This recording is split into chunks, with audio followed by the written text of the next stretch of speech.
Am I the a-hole for leaving my niece an inheritance but not my nephew? I was diagnosed with a terminal illness a few months ago. It's not a matter of if, but when, and the best estimate is that I have in the neighborhood of 1 to 2 years. I'm dealing with it. I've had a good life and no regrets. Part of dealing with it is getting my affairs in order before I leave the stage. My sister has 2 children, 13 female and 5 male. The 13-year-old is from her previous relationship, the 5-year-old from her current husband. My niece's father skipped out on them and my sister had a rough time of it, so I helped them out early on. Her husband is well off, so there's that now. But it's become very obvious to me over the years that he wishes my niece weren't in their lives.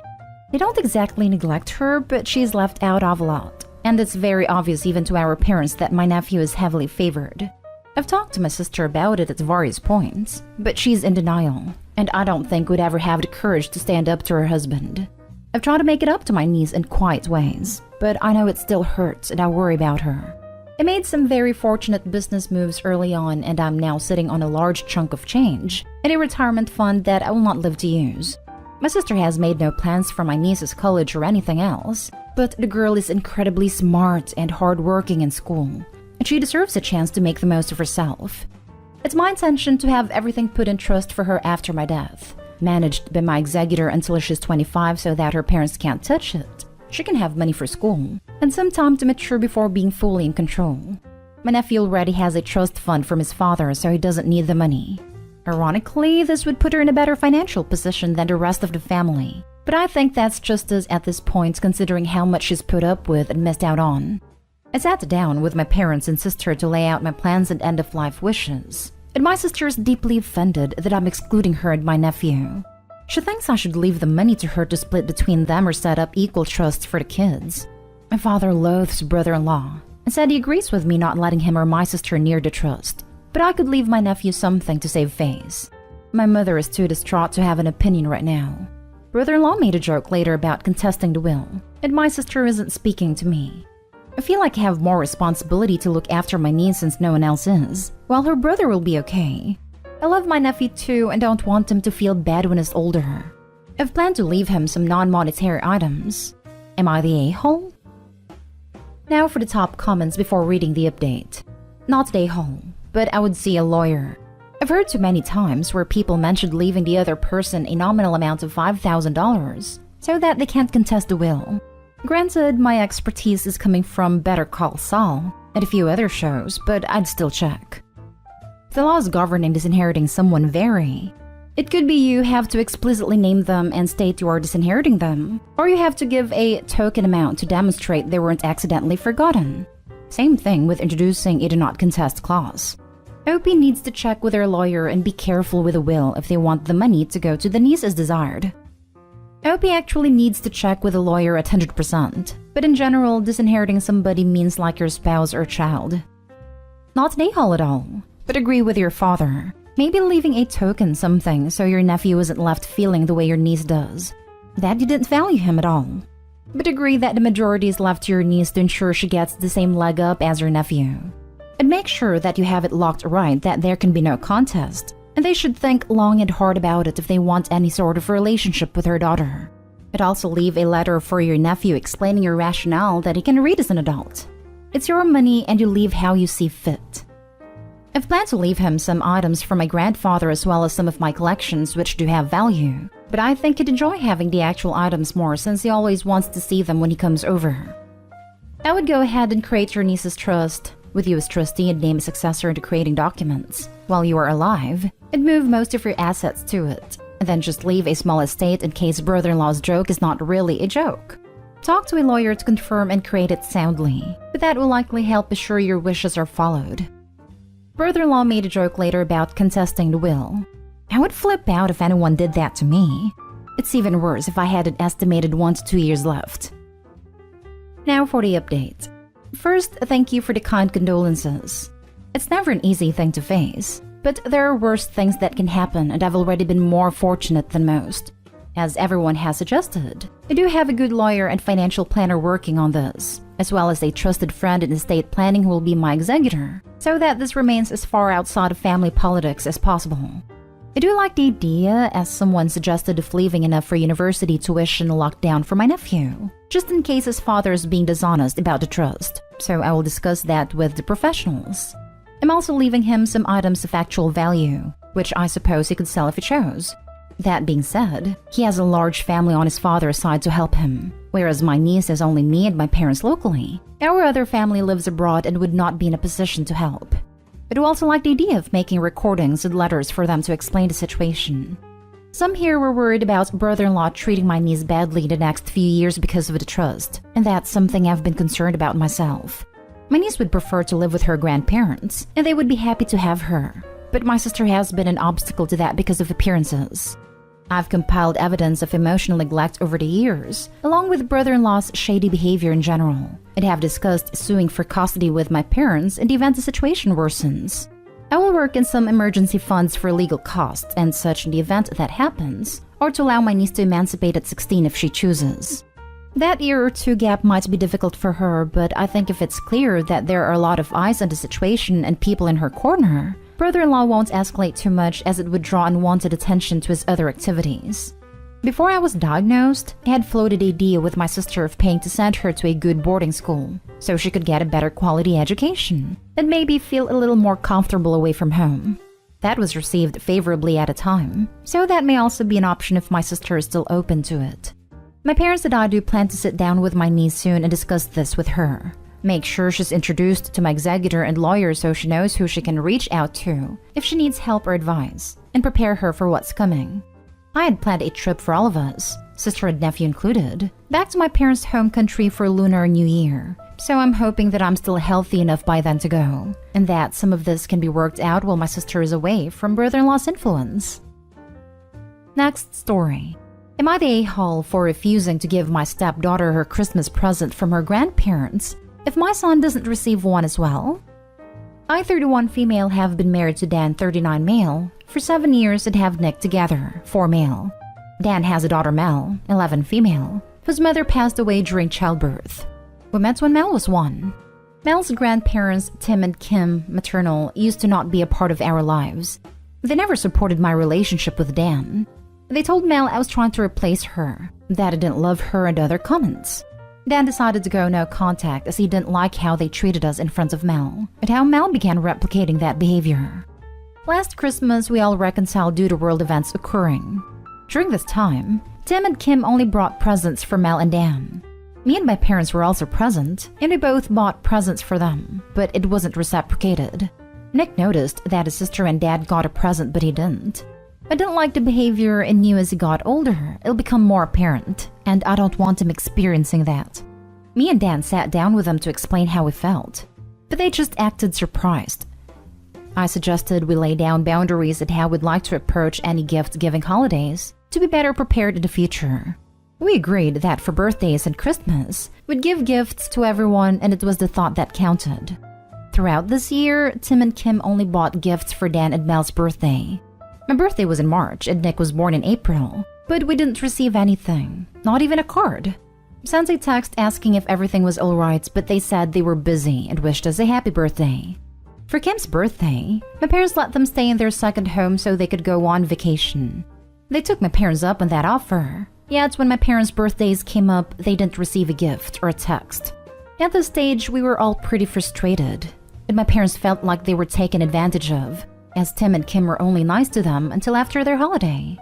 Last week, Tim and Kim came to drop off presents for the kids, as they had been exposed and wanted presents with us in case they couldn't come over.